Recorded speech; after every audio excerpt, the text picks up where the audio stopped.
And it's a very good morning to you and a warm welcome. It is the Chat Network time, and we've got Coach Zaid in the house. We would like to welcome him the proper East Wave FM way. Assalamu alaikum wa rahmatullahi wa barakatuh. Wa alaikum assalam wa rahmatullah. How are you doing, Coach Zaid? Uh, well, I'm hoping it improves because, it's a slow start to the day today. It is. It is. We are all struggling, and I still believe that by the time we become acclimatized, it's time for the next long weekend. So next week you can expect the same delay. Yeah, but I was stupid enough to work on Saturday, so no long weekend for me. Oh, hey, we've got to chase the bag at the end of the day. But how has your week been? It's been productive, better than the last few weeks have been, so there's hope. There's still hope. Yeah, there's still hope. There's still hope, indeed. And hopeful is like everything that we aim to do and leave people all very angry after hearing our interview. So today, this one is going to hit home. We're looking for a home run today. The generation of privilege. Aha. And just fair warning to anyone out there who's assuming which generation they think we're going to be talking about. No. Yeah. Listen in. Yeah. And have your comfy cushion or your teddy bear with you because we're going to trigger a lot of people today. Absolutely. I'm so looking forward to it. So this generation of privilege concept, why are we discussing this? Let's unpack this. What is it when we talk about the generation of privilege? What does it mean? I think a generation of privilege is a generation that has more opportunity to blame someone else for their problems than they take accountability for themselves. And that alludes to what I said just now about, like, don't assume we're going to be picking on one generation because, there's a lot of people that are choosing to blame everything and everyone else for why it is that they're not better than who they are.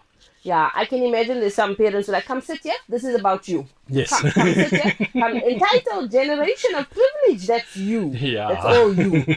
So, entitled children, well, it's not just about children, we're talking about a generation. Yes. We're talking about those who could even be mid-adulthood or teens right now who still operate by the same concept of it should be given to me, it should be easy for me. I'm ready to take a swipe at every generation, of course, except Generation X, because Gen X we're just too cool for our own good, right? Right, yes. But the rest of you, we need to sit down and never talk. It's because there's so much of assumption made about who's to blame for what, that as long as we're blaming someone else, we're not doing something about it. Yeah. And every single generation right now is doing that. And there's a lot of Gen Xs that do that as well. And I take them to task about it when I do have discussions with them. But the reality is that we're so busy looking to someone or something else to solve our problems for us that we don't take accountability for solving it ourselves. That's a big word. Accountability. I remember you said accountability is what? It's a trigger. Yeah. Accountability is like the elegy of the 21st century. Thank you so much. That's the one. It is the biggest elegy of the 21st century. People taking accountability. But now, what about the difference? We talk about Gen X. What is the difference here? That bridge, that gap, that's existing right now. How is it different for Gen X? How was it different? And how does it make for successful adults or better equipped adults today? I think Gen X had a bit more opportunity to be able to explore and experiment and create without something telling them how it's supposed to be done. So there was a lot more room for creativity, for creative expression, for experimentation, for investigation, all of those things, right? But then, because of the self-esteem deficit that we tend to have, we took those accomplishments and we turned it into trophies. We didn't turn it into character traits that we pass down. Okay. And when we talk about Gen X, for our listeners, we're talking about people who are born between 1965 and 1980. Yes. Okay. And then the Gen X raised the baby boomers, which is us who came after 1980. And we got to witness that industrial revolution take place, The millennials. right? And we welcome the millennials. And it left us stunned. Like legit, we witnessed a time when there was mix it, when there was please call me's, Uh-huh. when there was actual communication between people, like you could Yes. sit and face to face have a conversation, Yes. when phones didn't plague our every dinner table, every interaction. I mean, I literally I look sometimes when we go out to eat, and there are families who sit around the table with their faces planted in their phones. There's Yes. no interaction whatsoever. And that's because we developed this mindset that says that no, being connected in social media and online life and the digital lifestyle and all of that, that's part of life now. Times have changed. Mm. Yeah, it's part of life, but if you're not careful, it replaces real life. And Exactly. that becomes your new reality, and then you're out of touch with the people around you who are actually living in real life and dealing with real life problems. Yeah. And then you look at them and you think, like, why are you so serious? Why Mm. don't you get a life? And like, why don't you lighten up a bit? And that's just the thing. I often say we are the most disconnected, connected generation Yep, or civilization that ever lived. We've got access to all types of information. It's so easy. And yet we are so disconnected yep. from self and others and what's important that it makes all this connection pointless. 2 feet apart, but disconnected at heart. There we go. So let's talk about this life of privilege now. Why did it come about? Why was there a need to create privilege in the first place? I think I'm more kind of curious on like agreeing on what does privilege look like, Mm, because people assume privilege looks like wealth. It isn't. mm, Privilege is about being able to abdicate accountability, mm, right? If I have the opportunity to give up accountability for what it is that I'm supposed to be responsible for, and I have a legitimate excuse in my mind that this is why it's not my fault, mm. it's privilege. Wow. If I can wake up in the morning and take things for granted because I know someone else is going to make sure that things are in place and taken care of, that's privilege. Yeah. So the moment I'm taking myself, my life, or the people around me for granted, I'm living a life of privilege. Mm. And that is such a contrast to what people think privilege is. Yes, privilege is not having the latest cell phone. Having the latest cell phone is just a distraction from how much privilege you got. Right. And this is so important, right? Like, I think that what has shaped our view on privilege, by the way? How did we come to this conclusion that privilege looks like wealth? Because I think everything that's real is now seen as poverty. Hmm. It's like if someone's doing a tough job, it's like, you need to like have a side hustle and you need to find a passive income and all of that, because that's like a difficult life. Like life Yeah. is tough. Yeah.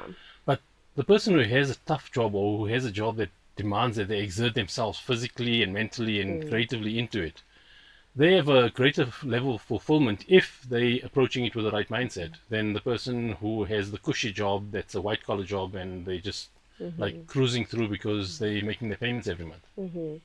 Generations of privilege. It changes from generation to generation, right? It does. I think the way the privilege shows up, I almost use that horrible word manifests. Yes. But the way the privilege shows up, the way we experience it and the way we perceive it and view it, Mm. that might look different, but it's still privilege. Mm-hmm. And the kind of privilege that you have in how it is that you can share space with your parents now is also something that we take for granted, Mm. right? Because times have allowed for us to have a lot more personal time, but we've taken the personal time and we need it now for more shutdown time, because the time that we don't have as personal time wears us out so much because it doesn't nurture our spirit, our humanity. Mm-hmm. So we get home depleted and exhausted, and then our quality of life at home is really questionable. And because everyone can relate to that exhaustion and that need to shut down and everything else, it's the new normal. Everyone can be in the same room, but in their own corner. And it's such an antisocial dynamic. It's something that's dangerously being passed down because you see the toddlers engaging in the same behavior. Mm-hmm. And it's amazing. I went to a wedding last year, and all the kids sat on the side of the hall with phones and tablets in their hands. Babies, I'm talking under 7, all lined up in their very beautiful clothes and whatnot, and all of them head down, not interacting. I literally looked there and thought, where were the days when the kids used to run through the hall, play in the parking? Look at this. They all like on their games and apps and whatnot. And these kids literally take it away. Yeah. And you are going to see a tantrum of note. Right. And you know, people will look at that, and people listening also will like be judgmental about like, yeah, no, that's bad parenting and all of that. I'm saying look beyond that. Yeah. I want you to look at the children and feel sad for the state they're in. Feel sad for the fact that they are not experiencing the reality you think they should be experiencing, so that means they don't know what you're talking about. Yeah. Now, who's responsible for exposing them to that reality? It's not just the parents, it's the village. Yeah. Right? And the village abdicates accountability because it's like, not my problem, not my monkey, not my circus. Yeah. To me, I think that, this is my personal opinion, is that children should not be exposed to screens before the age of 2 or 3 or something. Like, it can't be used as a coping mechanism. I've seen children cry and the parents go, yeah, just watch this. Here's the phone, don't cry. Immediately, what are we saying? What is the message we're giving to this child? That crying will get you relief. Yeah. That it will earn you privilege. It will earn you something that you'll feel is your right, because now when it's taken away from you, it feels as if something fundamental to your well-being is taken away from you. Yeah. And worse than that, it means that parents don't connect with the duress that the children are experiencing anymore. Yes. Yeah. Right? So parents have, for the most part, lost sight of what's important about their relationship with their children. And because it's so pervasive, children have developed this belief that that relationship with their parents is only one of responsibility and duty and not more. Yeah. And that's how you lose generational wisdom. So right now, generational wisdom is being passed down in podcasts and reels. Oh, yeah. And Snapchat images with filters on it. Because common sense is not that common. Yes. Because you need sensibility to have common sense. And people don't have sensibility anymore because they're so distracted by everything that they need to shut down from while they get consumed by something else. That consumed by something else, you see people going from this fad to that diet to that trend, beauty trend, to that, and you just see this consistent race they're running, and it's viewed as, if you are not using this product, you are not privileged. Yeah, it becomes a social stature thing, right? A status symbol. And if that status symbol thing is there's such a low bar for it these days. And I say low bar because, I was joking recently with someone about how it is that when cell phones just came out in '94, I was fortunate enough through work to get a cell phone around the same time. And it was seen as such a bourgeoisie thing. Yes. If I walked into a branch of a bank that I was supporting or something and my cell phone rang, everyone would like stop and like make ooh and ah and all of that, because like, oh, check, he's got a cell phone. And then a couple of years later, I was like almost mortified looking on TV to see that some municipal worker climbing out of a manhole had a cell phone, and that was like part of the ads for how pervasive it was. So that's what I mean when I say the bar is so low. So now you've got a cell phone. That's not considered stature anymore, but it's considered that, okay, you're connected, so you can actually participate. Yeah. If you don't have that, you can't participate. Then what you're doing with it and how much of content you put on it is going to determine where you can participate. Yeah. And who you can participate with. And then people start chasing that, because that has now become the standard for what credibility looks like. That is so interesting. That the bar Popularity. is continuously moved in order to achieve validation, constant validation seeking, constant acknowledgement. One thing that comes to mind as I research this is this constant need to reward them, right? Constant need for rewards, expecting bribes, money, or treats to complete simple tasks or behave well. I just want to ask you, as a Gen X baby boomer, we're not far, asking you, I was never rewarded for sitting still and eating my food. I knew what would happen if I didn't do that. It's, when you said that, the first thing I thought of was like, who's actually being rewarded, the child or the parent? Because the parent being able to reward the child and convince them that here's a little treat for you if you do this, Yeah. I think the parent feels good about themselves more than the child feels good about doing it. Yeah. So that's how we outsource, and we shift accountability to what it is that we're responsible for in raising our children with the right values, the right characteristics, the right traits, the right values, the right principles. We don't look at any of that. Mm. And then we say, no, but social media, Yeah. school, And you know what? It takes a village, right? Be yes. careful of the village. But what if you surrounded? No, I'm not going to say Yeah, that. I know where You you're know where going. I'm going. Yeah, I know where you're going. Okay, I'm going to say it anyway. What if Right. we're surrounded by a village of idiots? Right? Now we're outsourcing our parenting to a village of idiots, and we think that, no, it's a village. Uh, So, yeah. not your monkey, not your circus. Okay, so then you got a different circus going, you just don't realize it. Yo, it's deep. I mean, and parents need to evaluate, right? Because talking about the fact that you've got a child who has a low tolerance when it comes to frustration now because everything's being handed and made easy, What causes that right? tolerance level? It's the parents. But what is it? Okay, I want to go Mm, deeper than that, mm. right? Why is it that some people are resilient and other people are not? Why? Expectation. Mm.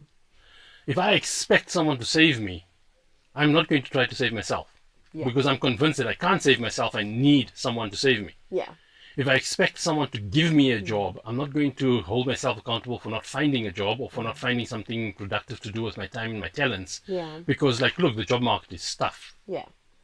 So, the moment I outsource my accountability for my state, because I blame circumstances, I blame the economy, I blame politicians, I blame teachers, I blame parents, I blame previous generations, I blame social media. Mm. So, what am I actually accountable for? Mm-hmm. Am I this little fragile being that is Mm. waiting for someone to come and pamper me into a full human being? Yeah, exactly that. Because the question now is if you're constantly saving your child, your person, whoever it may be, you're depriving them of the lessons that they would have learned. And what does that deprive them of? Mm. It deprives them of the ability to Mm. develop self respect. Yeah, Because if I don't accomplish anything myself, what have I got to respect about myself? yeah, What have I got to believe that I am capable? yeah. It is, it's a dangerous cycle because, like we said previously, you can't give what you don't have. Yes, So, which how do means, they parent? and you're touching on something that is exactly what I wanted to point out in today's conversation, is that if you only give what you have, Mm. and you're judging the generation that is now emerging as being privileged, Mm. what did you give them? Mm. You gave them privilege. Yeah. You didn't give them accountability, self-respect, self-esteem, self-worth, Mm. self-awareness. None of that was given because you were just as distracted in how you raised them. Let's just admit now that accountability and holding them accountable is viewed as an attack. It's viewed as an attack, and it's viewed as being harsh and so rigid and like, why are you so inflexible? And you must understand times have Judgmental, changed. And regressive. every time someone tells me times has changed, I look at them and I think, like, who's changing it? Is time coming along and saying, no, I don't want to get that from you anymore. I want to get Yeah. a different thing from you. So no, times have changed, so you must change. Yeah. No.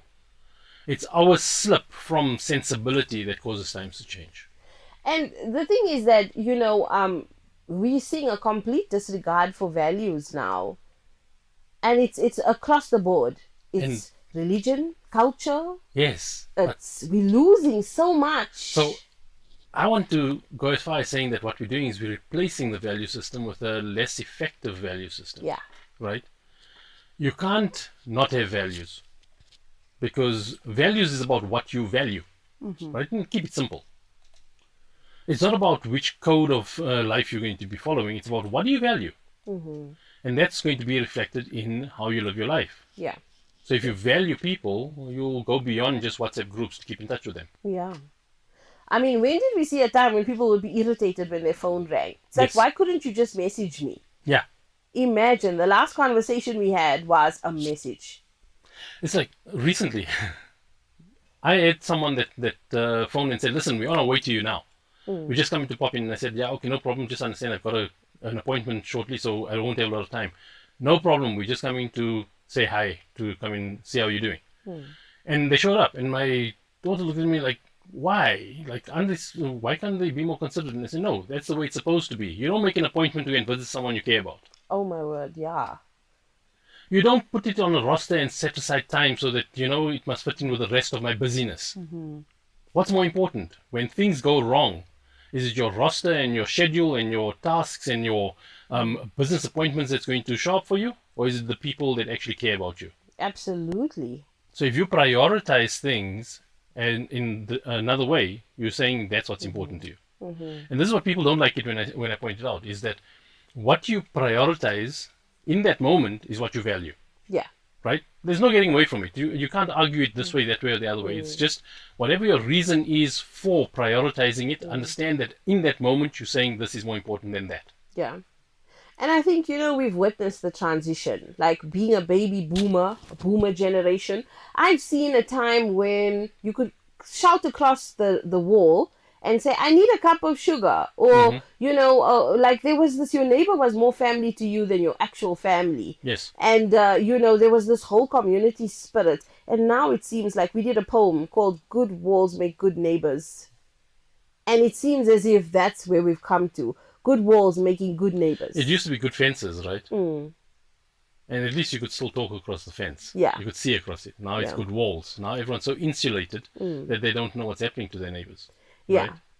And just one thing I want to challenge or correct is that the Gen Xers were raised by the baby boomers, right? Now the baby boomers were the ones that were raised by, I think they call it the silent generation, right? And those are the ones that grew up in the midst of war and the aftermath of war, and they were trying to make sense of what comes next. Yeah. And that's something that I always look at and I think, like, we sitting here and we're thinking, hey, end times, end times. So what do they think they were going through? So anyway, forget about the end times prophecies and all of that nonsense that everyone's debating these days. But the thing is that the flower power generation, those the ones, the hippies, the baby boomers that came in the 60s, look at what it is that they gave the Gen Xers to work with. Promiscuity, drugs, escape, rebellion against the system, anti-establishment, all of those things. How is that any different from Gen Alpha? That's such an excellent question. What did the preceding generation give us Yes. to work with? It's it's always fashionable to be a rebel. James Dean, that whole rebel look and feel and being cool and all of that. But are you giving something of value in place of what you're rebelling against? And that's the problem. We're so distracted these days that we're not creating value. We're just rebelling and we're just pointing out what's the problem, who's at fault, who's right, who's wrong. But we're not offering anything of substance to provide a solution to why we think that's a problem. And therefore we're swimming in the shallow end. Yes, dipping our toes in the shallow end and wanting people to give us likes and reactions about, oh, such nice toes. My goodness, I want to throw up. Right, I need a commercial break. We are back after that very traumatic visual that was put in my head. Hi, Coach Zaid is still laughing. This image of toes in my head, but it's the truth. And I just went on an all-out rant here about how people kind of achieved and done things, and all people want to send me a picture of your toes, and you're just sitting there going, "Wow, would you consider this a privilege? Is this privilege?" That tells you exactly how little they have to worry about in life, that they can consume themselves with, like, oh, I need to see your toes. Yeah. Seriously? Is that the extent of your ability to be romantic these days? Or is that all it takes? Shallow end. Wow. Right. And Shallow your feet end. in the shallow end.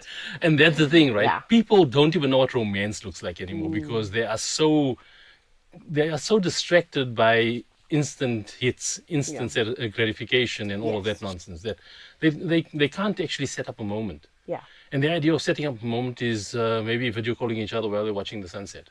Yeah, or somebody's going to now develop an app for romance and make millions. Be like, if you can't be there, it's okay. Yeah, we've got an app for you. Do this quiz.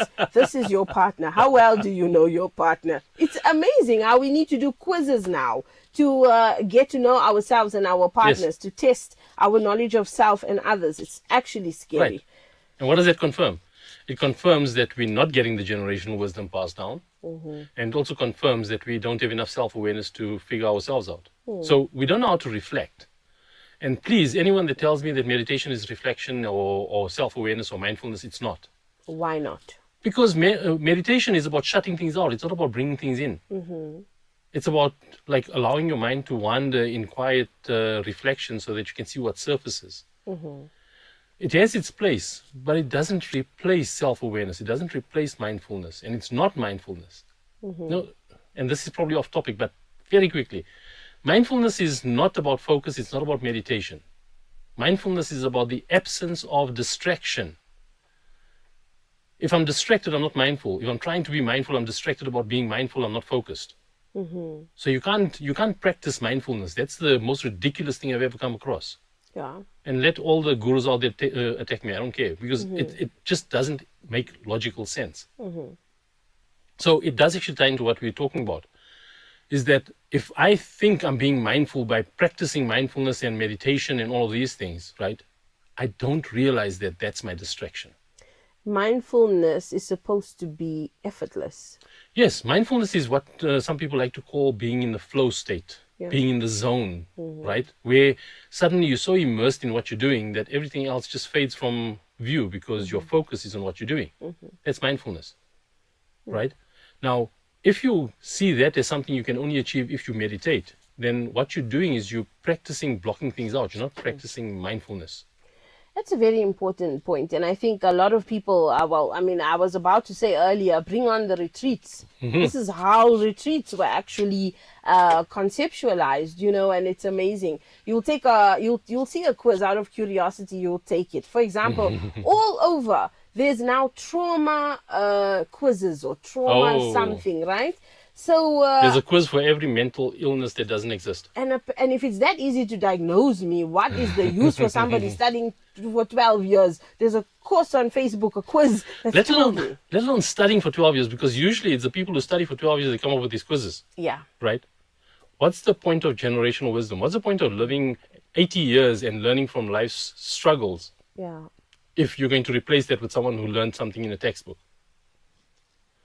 It's not a popular opinion, and I'm not saying that therapists or counselors in that don't have their place. But understand that the less you have healthy relationships, in intergenerational relationships in your personal space, the more likely it is that you will need counseling or therapy or coaches or advisors, because you don't have that generational wisdom to understand this is just how life works. And you know, there's an expectation of rescue. Yes. Because if someone is willing to rescue me, that makes me significant. It means I'm important. They care. So now you only have reason to believe that someone cares if they're going to do something that like recognizes your victim state. And now we cherish the victim state. You know, that's something that I think we need to talk about as soon as next week, the victim state. Yes. Because you find that this follows people into relationships, into parenting, and it literally it affects every single interaction, every single this victimhood state, this expectation of rescue. Like, who told you that somebody was going to save you every time? Who told you you needed to be saved?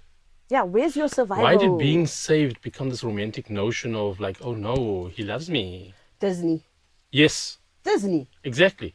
And I love the cynical takes on the Disney fairy tales. I just love it. Yeah. About how, if you had to evaluate those fairy tales within the context of contemporary kind of mental health, you'll find all your mental illnesses right there. You know, I think I saw Savior that. complex and toxic masculinity and all of these lovely things that people love to celebrate and love to point out nowadays, that you like this and you like that. Yeah. Well, go and look at your Disney fairy tales and you'll see it all there. Why were the females always needing saving, except in Mulan? But then Mulan also needed saving. Why are we always portrayed like that? What benefit is this? The thing is, if it wasn't a popular kind of trope that people love to connect with, then it wouldn't be popular.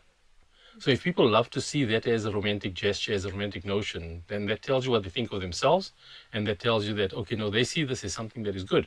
And that's how you distort reality, right? Whatever is pervasive, whatever everyone buys into, you assume that has credibility. Yeah. Hello, democracy. And that's why we're in the state we're in, because the most popular opinion prevails rather than the most informed or wise opinion. That is so important. The most popular opinion Yes. prevails. And that's why I keep telling parents, being parents is not a democracy. Running a family is not a democracy. Because you're literally giving the equivalent of years of wisdom and understanding and Yeah. responsibility and maturity. You're giving that to your child. Yeah. And you're saying, okay, we can engage as equals, and you have an equal say in what it is that I'm going to do with you or for you or allow you to do, and you're allowed to call me out. Yeah. No, children do not have the awareness of life to be able to correct their parents. They can have an opinion that they can share, and they can have a meaningful discussion about it, but they are not an authority on it.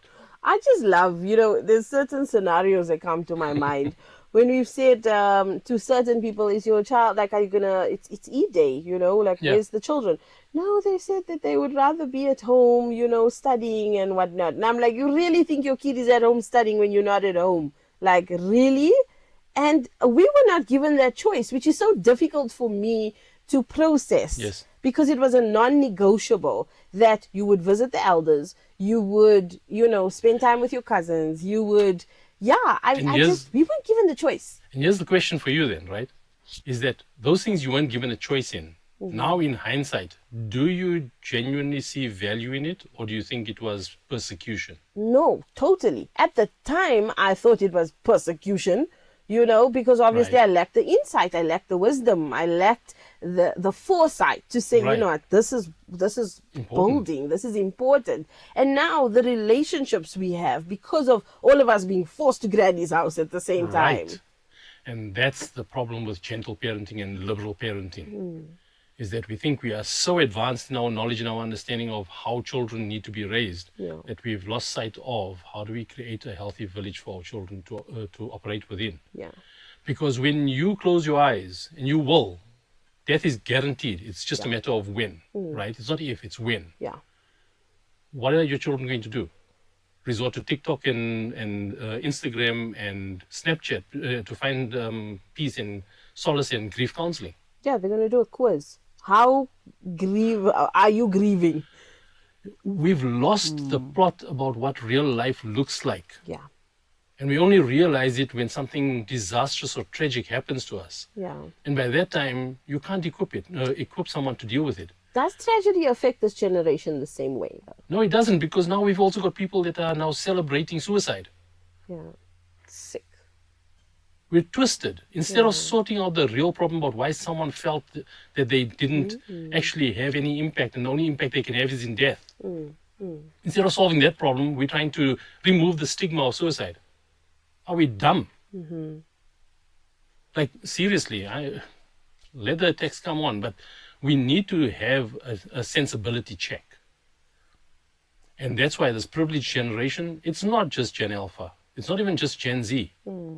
It's all the generations involved in the raising of these generations. What is the common theme, like, when you see this privilege becoming, I wouldn't want to use the word toxic, but when it's self-defeating, when you see that this is just not working for you and it's not going to work for you, But you see, we make an important assumption in that we would have a reason to understand why it's not working. Yeah. We don't understand why it's not working. We don't even know that it's not working. We just know that we're not finding relief. We're not finding answers. We're not finding solace. We're not finding comfort or whatever it is that we're looking for. All we know is that there's the absence of it. We don't know why, because we don't think that what we're doing is related to it. And we don't know what should be there instead, because we don't have visibility of it. It's like driving down the highway and not knowing that you have a blind spot. And you're so fixated on that white line that you end up drifting into the other lane. You hit someone who's in your blind spot and you think, like, it wasn't my fault. I didn't know they were there. Yes, genius, because you weren't paying attention. Yeah. And I think, what comes to mind is parents who have built empires, people, generations before us, Yes. who put their blood, sweat, and tears into businesses, that the moment it comes into the hands of the newest, the rising star in the family, who just went to school, university, got everything handed to him, including the business, and within months you see that business just plummet. Yes. And that we might say, well, yeah, you see, children don't appreciate what they got in the inheritance and all that. But the problem is that when we exert ourselves so much in building that legacy or that inheritance or the wealth or the estate that we want them to inherit from us and all of that, when we exert ourselves in doing that, we lose sight of the fact that our presence is causing them not to have any reason to want to appreciate it. Yeah. Yeah. And because they don't know any better, we look at that and we think, well, you're just ungrateful because look how much I'm doing for you and look how much I've created for you and look how you're treating it now and look how you're treating me. You disrespect me. The problem is that we don't respect things. Things are usable. They're consumerism, right? That's what we can use to achieve outcomes. Who do we want to achieve those outcomes with and why? So if the person who's building this inheritance for you is not present in your life, you have every reason to take them for granted because you never had reason to actually value their presence. I'm not saying it's okay to take them for granted. I'm saying that's how you arrive at the point of taking them for granted. And when you take them for granted, you take yourself for granted because you didn't learn the value of valuing others or valuing yourself because now everything is about what do I have? And there's that old saying that if you show me a kid with a trust fund, I'll show you a tortured soul. If you have no purpose in life and you haven't had any significant personal accomplishments, you have no reason to believe in yourself. So what do you need to do then? Distract yourself. Find fulfillment in places that are really not healthy. Yeah. And majority of the time, we find that in addictive behaviors. Yeah. True. Because we want to escape the doldrums of life, the lack of purpose, the lack of fulfillment, the lack of feeling like we have substance in our relationships, the lack of knowing what we mean to others or believing that we mean anything to others. And then everyone's rebelling again. I don't want to be like him. I don't want to be like her. Okay, that's step one. You've got another 100 steps ahead of you. How are you going to figure that out if the only thing you know is what you don't want to do? And that's why this generational privilege is about every generation assuming that they have the privilege of abdicating accountability for the impact that they have on each other. That's the privilege. Because they've got so much of resources and so much of opportunity and so much of distractions that they're convinced that it's not them, it must be someone else. Yeah. So if you're waiting for someone to save you, if you're waiting for someone to give you fulfillment, if you're waiting for someone to treat you like you matter, if you're waiting for opportunity, if you're waiting for that perfect career to come along or the perfect job to come along, you are living with privilege. And that privilege is going to nail you when you least need it to. Not when you least expect it, when you least need it to. And when you really need to get down and dirty and hard about life and real about life, what are you going to draw on? You're going to look at an Instagram reel and hope that it's going to inspire you to want to pick yourself up? What's your purpose? This is quite deep. I think, people view privilege as things, cars, phones, name brands. Even when you look at the reels, it's what they're wearing. It's, what they are marketing. It's like, it is just, it's terribly sad that it's come to this. And even sadder is the fact that we don't realize this is where we're at. Because what's pervasive is that this is just normal. This is how things happen these days. This is how life is. Everyone's got their own things that they're dealing with in that. Yes. And you know why? Because everyone is having to deal with their own things alone. Because we don't have the village. Yeah. We don't have that extended support structure. Because everyone thinks that, no, it's my business. You don't worry about it. Or it's not my business, it's their business, so I'm not going to worry about it. We don't extend ourselves into each other's lives anymore, and then we wonder why it is that people are growing apart. Well, the current generations feel like my life, my problem, and it really is sad. I mean, if I think about the differences in the generations, the value systems that have been passed down, I more think about what's being lost. Yes. And it's things we'll never be able to gather and get back.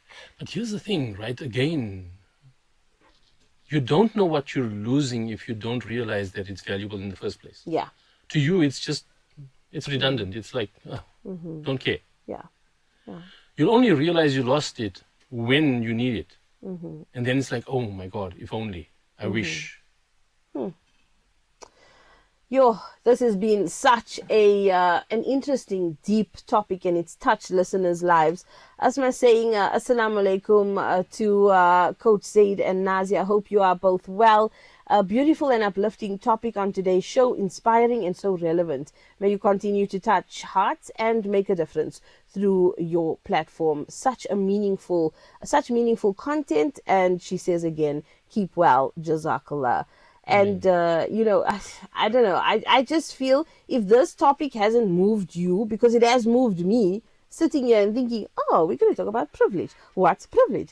BMW. What's privilege? Apple, iPhone. Yes. What's privilege? Not realizing taking advantage of people. That's a privilege. Yeah.